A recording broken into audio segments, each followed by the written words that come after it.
What if everything we thought we knew about Area 51 is just the surface? For decades, this desolate stretch in Nevada desert has been a magnet for secrets, a place so heavily monitored that even the name itself was denied for years. Satellites capture its shadow, roads lead to warning signs, and cameras track every step near its fences. And yet, nobody really knows what happens beyond those gates. The U.S. government now acknowledges Area 51 exists, but still refuses to explain what truly goes on inside. No tours, no transparency, just silence. Why does one facility require such extreme secrecy? Why do reports of strange lights and unidentified objects in the sky always seem to point back here? Why are testimonies from ex-military personnel, contractors, and even scientists quietly dismissed, while key documents remain blacked out?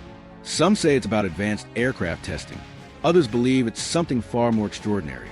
From unmarked jets flying without sound, to technology that defies known physics, from desert encounters to testimonies buried for decades. This is a story they never wanted told. And it all begins with a place you're not allowed to enter. This is Area 51. Long before Area 51 became the epicenter of global mystery, it was nothing more than a dry lakebed in the Nevada desert, remote, forgotten, and perfectly hidden. But in the 1950s, that emptiness became priceless. The Cold War was escalating, and the U.S. needed a secret location to test a new kind of surveillance aircraft, the U-2 spy plane. Groom Lake, with its flat terrain and isolation from civilian eyes, was ideal. Under layers of authorization and secrecy, construction began. Officially, it didn't exist. Then came the SR-71 Blackbird, an aircraft so fast and high-flying it seemed like science fiction. It took shape in the shadows of Groom Lake. As technology advanced, so did the need for deeper secrecy. More buildings, longer runways, heavier restrictions. Area 51 became more than a test site. It became a fortress of silence. The government's stance was simple: deny everything. For decades, they refused to even acknowledge the site's name. No-fly zones were established. Civilian satellites were blocked. Employees were flown in on unmarked planes. The more they hid, the more curious the world became. But here's the twist. Even after the Cold War ended, the secrecy only intensified. Why? If U-2 and Blackbird are now public knowledge, what else was flying above Groom Lake then and now? That still demands this level of isolation? The deeper we go, the stranger it gets. And what's next takes us even further off the radar. By the late 1950s, strange things began to appear in the skies above Nevada. Glowing orbs, silent triangles, flying discs, objects that moved too fast, hovered too still, or simply vanished into thin air. Locals saw them. Pilots saw them. Even military radar picked them up. But every time someone asked questions, the answer was always the same. There's nothing to see. Except there was. As aircraft like the U-2 and the A-12 Oxguard began test flights from Area 51, their revolutionary designs and flight capabilities were unlike anything the public had ever seen. Flying at altitudes commercial planes couldn't reach, reflecting sunlight at strange angles, they appeared unearthly. The government knew these sightings would happen. Some believed they even encouraged the alien rumors to cover up classified tech.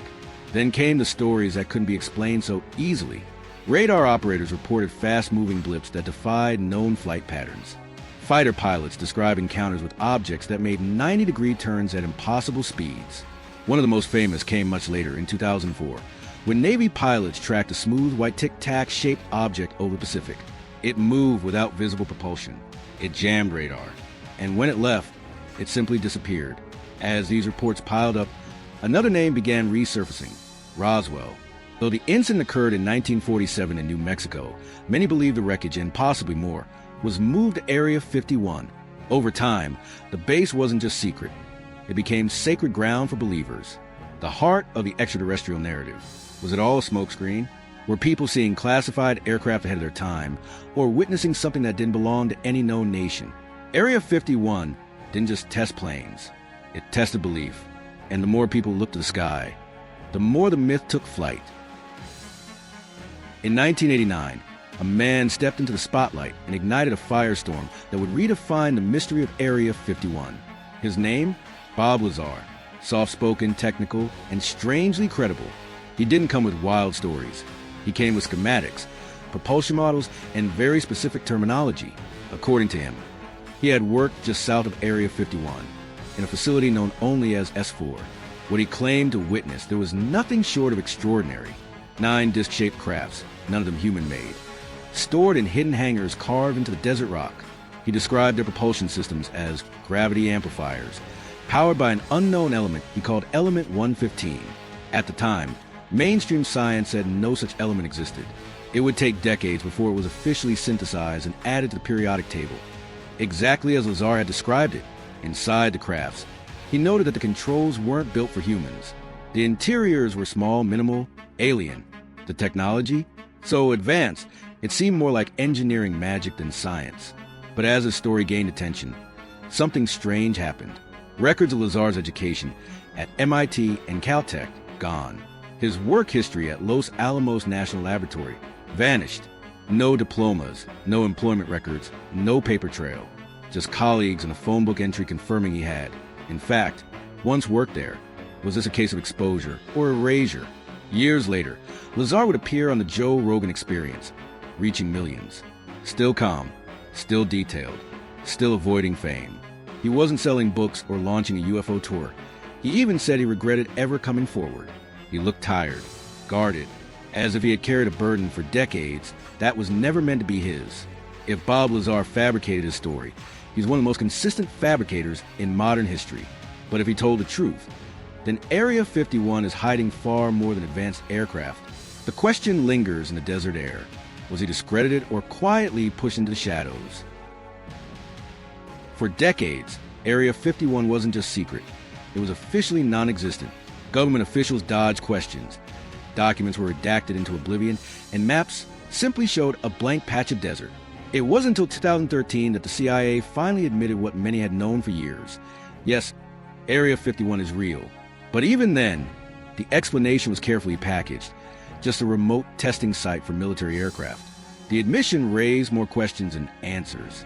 Why had the government spent decades denying something now suddenly considered routine? Why were pilots told not to fly near it? And why did so many documents, requested under the Freedom of Information Act, come back with entire pages blacked out? Satellite images added another layer of intrigue. Runways longer than most commercial airports. Gigantic hangars. Strange circular pads that didn't match any known aircraft configuration. And then the structures. Buildings partially buried into mountainsides. Unusual dome shapes with no clear function. Things that looked off, even to aviation experts. The leaks didn't stop there. Former employees and contractors, speaking anonymously, described strange projects, devices with no visible engines, aircraft that made no sound. Some whistleblowers claimed entire sections of the base were underground. Others said they were compartmentalized, never told what they were actually working on. One engineer admitted he helped test a flying disc, but was never allowed to see it up close. Even the base's name is slippery. Area 51, Groom Lake, Dreamland, Homey Airport, Detachment 3, each labeled depending on who's asking and how much they're supposed to know. The contradictions are glaring. If it's just about planes, why the decades of silence? If it's standard military tech, why the need for such aggressive secrecy? If there's nothing to hide, why hide so much? It's a game of cat and mouse, where the rules are never clear. The public gets crumbs, just enough to raise eyebrows, never enough to prove anything. And maybe that's the point, because in a world where information can be erased, altered, or leaked at just the right time, the truth might be more controlled than we think. If Area 51 isn't hiding aliens, then what is it hiding? The most grounded theory? Black projects, highly classified military programs so secretive. Even Congress sometimes doesn't know the full details. These projects operate under black budgets, with billions funneled into research that never makes the news. Take the rumored Aurora program, allegedly developing hypersonic spy planes as early as the 1980s. Craft so fast they could cross continents in under an hour. Or the current Next Generation Air Dominance Initiative, where AI-controlled drones fly in coordinated swarms alongside piloted stealth fighters.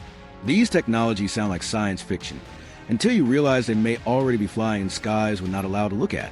Then there's the gravity-defying propulsion whispers. Craft with no visible engines, no exhaust, no wings. Designs that shouldn't fly, yet do. Could these be human inventions, decades ahead of public knowledge? Or is there another possibility? Some theorists believe alien technology wasn't just discovered, it's being replicated, reverse engineered. studied in underground hangars, where each team works in isolation, never knowing the full picture. One component here, another system there, just enough to test, never enough to understand. Even reputable aerospace experts admit, many of the designs coming out of Area 51 don't resemble anything we've seen before. So what's more plausible? That human innovation alone created tech that breaks the known laws of physics, or that something else jump-started it all. The mystery remains hidden behind barbed wire, desert heat, and a wall of silence.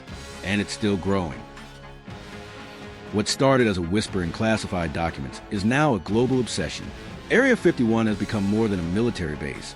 It's a symbol, a cultural phenomenon, a magnet for curiosity, rebellion, and the pursuit of hidden truths. From alien-themed diners along the extraterrestrial highway to the quirky town of Rachel, Nevada, tourists from around the world make the pilgrimage, hoping to catch even a glimpse of the unknown. UFO hunters camp under starry skies. Souvenir shops sell t-shirts stamped with "I believe." The base itself is still off-limits, but the mystery? That's everywhere. In 2019, a viral Facebook event changed everything. Storm Area 51, they can't stop all of us. What began as a joke exploded into a movement. Millions RSVP'd. Hundreds actually showed up. There were parties, cosplay, music, and an unmistakable undertone. People wanted answers. The event may not have breached the gates, but it sent a clear message to those inside. We're watching, we're wondering, and we're not backing down. Area 51 doesn't just hide secrets, it fuels imaginations. And the more secretive it becomes, the more the world wants to know. We follow the trail, from Cold War secrecy to shimmering lights in the sky, from Bob Lazar's haunting testimony to satellite images that raise more questions than answers. And yet, the truth about Area 51 remains just out of reach. Is it a testing ground for next-gen military aircraft?